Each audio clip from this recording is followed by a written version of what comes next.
uyku apnesi hastalığı, özellikle uyku apnesi bizim için çok önemli.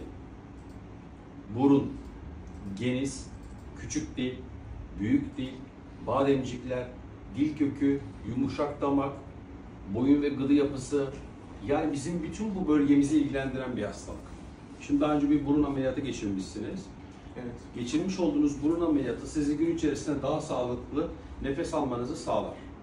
Ancak gece yaşamış olduğunuz sıkıntılar ve uyku apnesi özellikle burun ameliyatı ile düzelmez.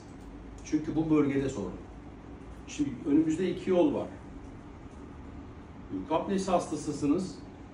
Cerrahi tedavi ile düzelebilir muayene bulgularına sahipsiniz. Ya agresif bir cerrahi yapıp o bölgeyi açmamız lazım. Ya da alternatif ameliyatsız tedavi yöntemi, CPAP cihazınızı alacaksınız, yolunuza devam edeceksiniz. Cihaz %100 tedavi sağlayan, ağrısız, acısız bir yöntem.